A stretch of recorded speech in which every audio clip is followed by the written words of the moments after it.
अस्सलाम वालेकुम सुमी के चैनल पे आप सबका वेलकम है। और आज हम बनाने वाले हैं जी करेले गोश्त।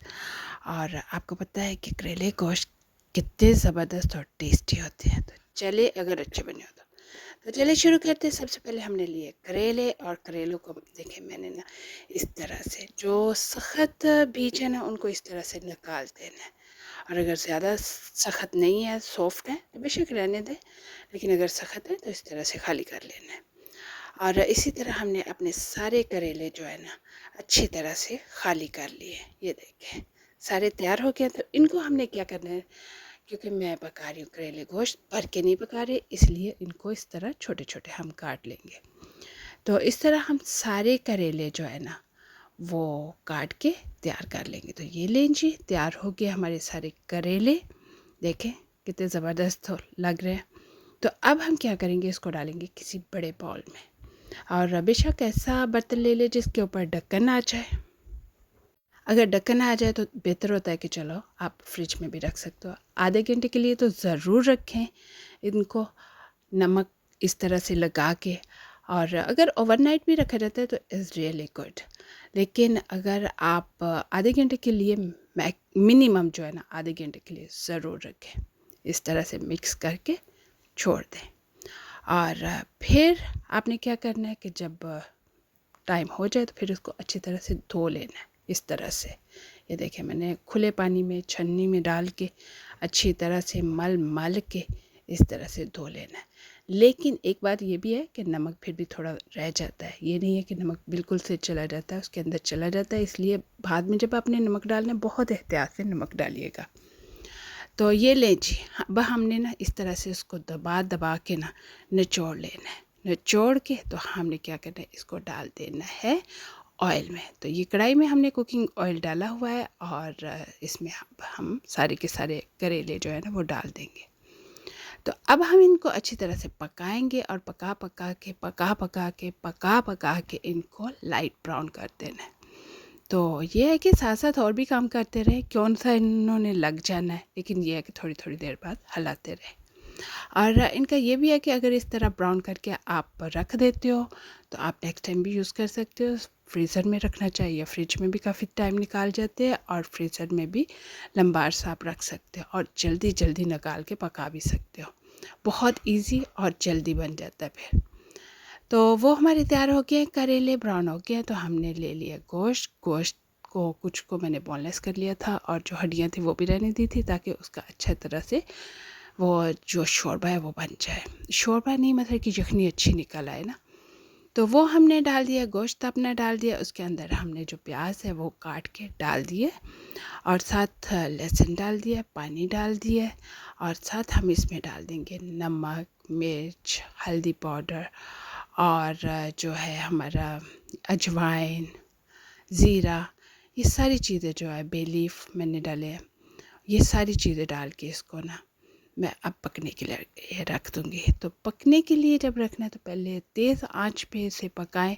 जब उबाल आने लगे तो फिर लो हीट कर दें, और लो हीट करने के बाद ढक्कन दें और पकाते रहें। इतना पकाएं कि गोश्त अच्छी तरह से गल जाए। अगर प्रेशर कुकर है तो फिर तो फटाफट से हो जाएगा, और अगर आप देचकी में पकाना चाह रहे हो तो फिर थोड़ा टाइम लगेगा।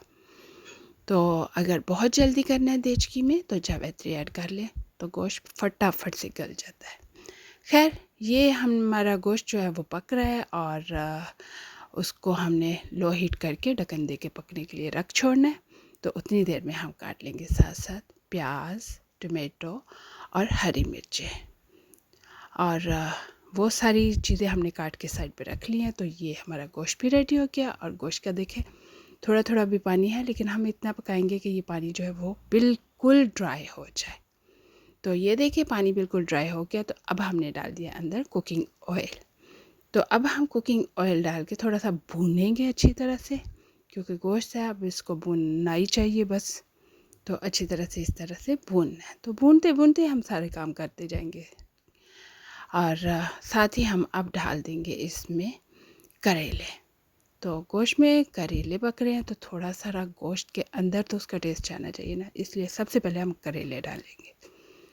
और करेले डाल के हम थोड़ा सा इनको फिर भूनेंगे। इसी तरह से अपने साथ साथ भूनते जाना है और साथ साथ जो है ना वो चीज़ें डालते जाना है। आपको पता है गर्मियों में कितनी अच्छे लगते हैं करेले, और अच्छे करेले पके हों तो वो सबको ही पसंद होते हैं। तो यहाँ मैंने डाल दिया इसमें प्याज, जो हमने काट के रखा हुआ था वो सारे का सारा मैंने इसमें डाल दिया। और प्याज को इतना पकाना है कि वो बिल्कुल सॉफ्ट हो जाए। लेकिन अगर आपको अच्छा लगता है प्याज थोड़ा क्रंची तो अपनी मर्ज़ी है, लेकिन इसमें ज़रा सॉफ्ट अच्छा लगता है।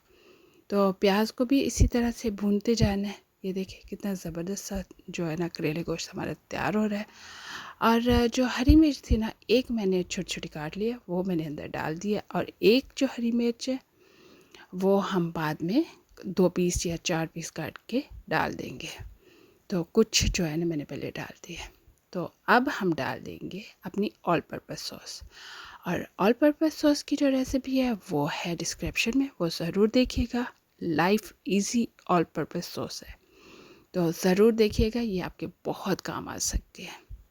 तो वो डालने के बाद फिर थोड़ा सा पकाएंगे। अब देखिए ऑल पर्पस सॉस डालने के बाद देखिए उसमें थोड़े से ना जान सी आ गई है। पहले खड़े खड़े अकेले अकेले फिर रहे थे, अब इकट्ठे इकट्ठे फिरने लग गए।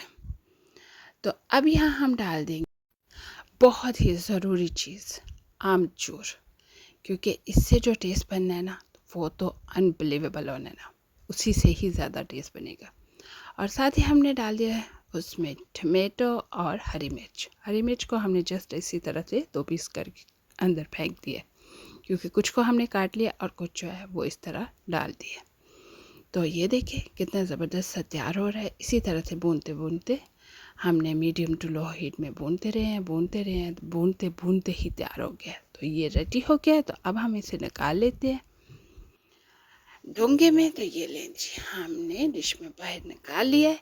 अब हम बनाएंगे पतली पतली तंदूर की चपाती, या फिर वैसे चपाती बनाएंगे और उस पर लगाएंगे बटर, और साथ लेंगे हम दही, और फिर ये करेले गोश्त और दही हो, और साथ गरम गरम बटर वाली रोटी हो, तो फिर बस वही हो, कुछ ना और हो।